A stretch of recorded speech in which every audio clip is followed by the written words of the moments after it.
Amit Shah ji, I challenge you to have a debate on the three. कि मुंसफी से संसद नहीं चलेगी। मेरे यहाँ बोलने का क्रम मैं तय करूंगा। इस तरह से नहीं चलेगी संसद।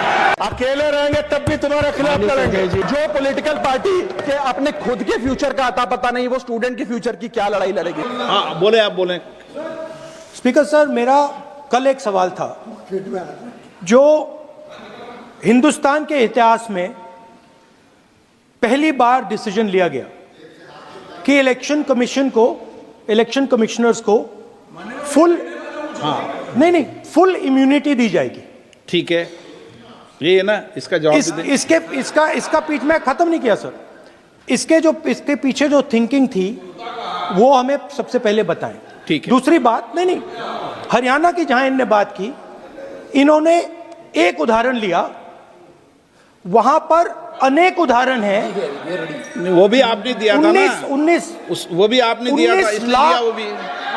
19 लाख वहां पे फेक लोग, वो उदाहरण आपने दिया था, इसलिए उसका जवाब दिया। और ये भी हमें बता दीजिए, actually let us have a debate on my press conference. Let us go, let us have very good idea, let us have a debate on the press conference. Amit Shah ji, I challenge you to have a debate on the three press conferences. Please. ठीक है, बैठ जाए। माननीय, please माननीय, आपने बात की थी, प्लीज।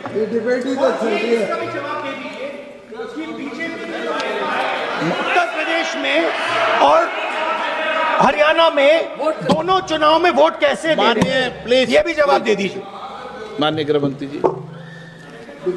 मान्यवर, पहली बात मैं स्पष्ट करना चाहता हूं, मैं 30 साल से विधानसभा और संसद में जनप्रतिनिधि के रूप में चुनकर आता हूं। मुझे लंबा अनुभव है संसदीय प्रणाली का। विपक्ष के नेता महोदय कहते हैं कि पहले मेरी बात का आप जवाब दीजिए, मैं सुनना चाहता हूं। आपकी मुंसफी से संसद नहीं चलेगी। मेरे यहाँ बोलने का क्रम मैं तय करूंगा। इस तरह से नहीं चलेगी संसद।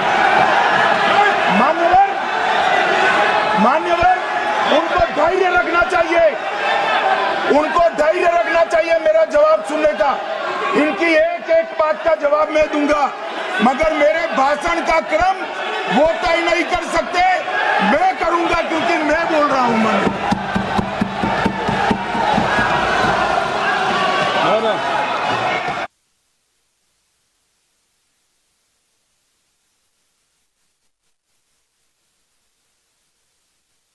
एक मिनट गृह मंत्री जी, एक मिनट गृह मंत्री, क्या गलत बोला उन्होंने यही बोला, आपने जो बात उठाई है मुझे कब बोलना है मैं तय करूंगा, यही बोला ना। उसमें क्यों उत्तेजित हो रहे हो आप? हाँ, आपके 2-2 मिनट में खड़े होने से थोड़ी जवाब देते रहेंगे। नो, माननीय गृह मंत्री, नहीं हो सकता। मैं आपको फिर मौका दूंगा, आपको।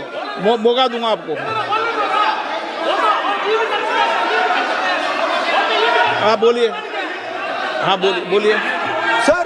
ये बोलिए। आपने अगर अमित शाह जी का रिस्पॉन्स देखा तो ये कंप्लीटली डिफेंसिव रिस्पॉन्स है, ये घबराया हुआ रिस्पॉन्स है, ये डरा हुआ रिस्पॉन्स है। अब सुनिए पूरी बात, प्लीज मानिए। नो, सच्चा रिस्पॉन्स नहीं है। माननीय गृह मंत्री जी। मान्यवर, आपके चेहरे पर बैठो। मान्यवर, आपके चेहरे पर चिंता की लकीरें मैं देख रहा हूं कि मैं क्या बोलूंगा। मैं उनके उकसावे में नहीं आऊंगा, मैं मेरे विषय पर बोलूंगा। मान्यवर, मैंने इतना ही कहा कि मेरे भाषण का क्रम मैं तय करूंगा। मेरे भाषण का पहले क्या बोलना, बाद में क्या बोलना, मैं तय करूंगा। और मैं मानता हूं कि हर एक वक्ता का ये अधिकार है, उनका भी है, मेरा भी है। कल वो बोल रहे तो हम ऐसा थोड़ी ना बोले आप झूठ क्यों बोल रहे हो। हम नहीं बोल सकते साहब। वो माननीय विपक्ष के नेता है, वो बोल सकते अपना भाषण। मान्यवर, और मैंने तो ये भी कहा, मेरा पूरा भाषण छूट कर कुछ बच जाता है तो आप पूछिएगा, मैं जवाब दूंगा। मगर अब धैर्य भी चाहिए और सुनना भी चाहिए, दोनों चीजें करनी पड़ती है। मान्यवर, वोट चोरी का कोहराम बचा। मैं वोट चोरी किसको कहते हैं वो बताना चाहता हूं। वोट चोरी के 3 आयाम हैं। एक तो मतदाता नहीं है, मतलब योग्यता नहीं है, और आप वोटर बन जाते हो तो वोट चोरी माना जाएगा। दूसरा, आप गलत प्रकार से चुनाव जीतते हो तो वोट चोरी माना जाएगा। और तीसरा, जनादेश को डिफाई करते हो, मतलब वोट के विपरीत आप कोई पद प्राप्त कर लेते हो तो भी एक प्रकार से वोट चोरी होता है। अरे सुनो ना, क्यों जल्दबाजी करते हो मानिकम, क्यों? अब मैं 3 वोट चोरी की घटनाएं बताना चाहता हूं। सबसे पहली घटना हुई आजादी के बाद देश का प्रधानमंत्री तय करना था। तय कौन करना था? तो उस वक्त के जितने प्रांत थे इसके कांग्रेस के अध्यक्षों ने, उनके एक एक वोट से तय होना था।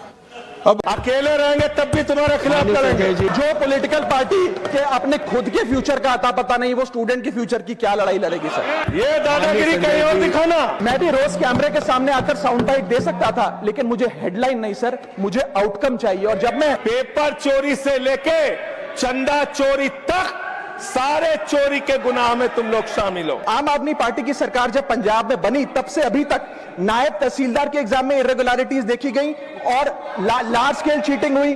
पंजाब स्टेट एजुकेशन बोर्ड में 12वीं क्लास का इंग्लिश का पेपर लीक हुआ। पीएसटीईटी स्कूल टीचर रिक्रूटमेंट का एग्जाम का पेपर लीक हुआ। पीएसएसबी के ग्रुप ऑफिसर के रिक्रूटमेंट का एग्जाम लीक हुआ। एग्रीकल्चरल डेवलपमेंट ऑफिसर के रिक्रूटमेंट का एग्जाम लीक हुआ। और एक्साइज और टैक्सेशन इंस्पेक्टर की रिक्रूटमेंट की मेरिट की लिस्ट जब आई तो उसमें फर्जी नाम डाल के जारी कर दिया गया। सर मैं आ रहा हूं, अब मैं कांग्रेस में ही आ रहा हूं। जिन हाथों में शक्ति भरी है राज तिलक देने की, उन हाथों में ही ताकत है सर उतार लेने की। सरकार पहरेदार होगी, कार्रवाई दमदार होगी, स्टूडेंट्स की जीत होगी, माफिया की हार होगी। कि 2016 में कर्नाटक में जब कांग्रेस की सरकार थी तब वहां पे 12वीं कक्षा का प्री यूनिवर्सिटी कॉलेज का 12th का केमिस्ट्री का पेपर लीक हुआ। ये क्लासरूम का पेपर नहीं था सर, ये स्टेट बोर्ड एग्जाम था। ये स्टेट का एग्जाम जब पेपर लीक हुआ, बच्चे एग्जाम देकर घर आ गए, पता लगा पेपर लीक हो गया, पेपर कैंसिल कर दिया। 20 दिन बाद री एग्जाम कराया गया, री एग्जाम का पेपर भी लीक हो गया। और उसके बाद रात को 3:30 बजे वो पेपर व्हाट्सएप पे घूम रहा था, री एग्जाम को भी कैंसिल करना पड़ा। इसके बाद जब जांच हुई, स्टेट सीआईडी ने जांच करी तो 3 लोगों को अरेस्ट किया, जिसमें कर्नाटक सरकार के मेडिकल एजुकेशन मिनिस्टर डॉक्टर शरण पाटिल का पीए खुद शामिल था। पीए 10-10 लाख रुपए लेकर पेपर लीक कर रहा था। उसके बाद जब मंत्री जी से पूछा गया कि आप इस्तीफा क्यों नहीं देते, आपकी मॉरल और डायरेक्ट जिम्मेदारी बनती है, आपके दफ्तर का आपका पीए पेपर लीक कर रहा है, आप क्यों नहीं इस्तीफा देते? तो उन्होंने कहा कि there is no question of resigning, अगर कुछ गलत हुआ है तो वो मेरे पीए का पर्सनल मैटर है, उसकी पर्सनल लाइफ है। वहां सर ऑफिस गवर्नमेंट का, डेजिग्नेशन गवर्नमेंट की, एक्सेस गवर्नमेंट का, बट अरेस्ट की बात आई तो पर्सनल लाइफ का मैटर है। और आयरनी देखिए, आज 2026 में कर्नाटक में फिर कांग्रेस की सरकार है और डॉक्टर शरण पाटिल फिर मंत्री हैं और उसी विभाग के मंत्री हैं, मेडिकल एजुकेशन विभाग के मंत्री।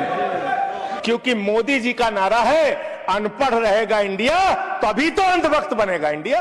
सर 22 लाख बच्चे, रोज 18 घंटे की मेहनत, एक 3 घंटे का एग्जाम, लेकिन एक कैमरा फोन, व्हाट्सएप पर एक मैसेज, टेलीग्राम पर एक पीडीएफ, रात 2 बजे पेपर लीक, सब खत्म, स्टूडेंट की सारी मेहनत बर्बाद। सर पेपर लीक जैसी सीरियस बीमारी का परमानेंट इलाज करना होगा।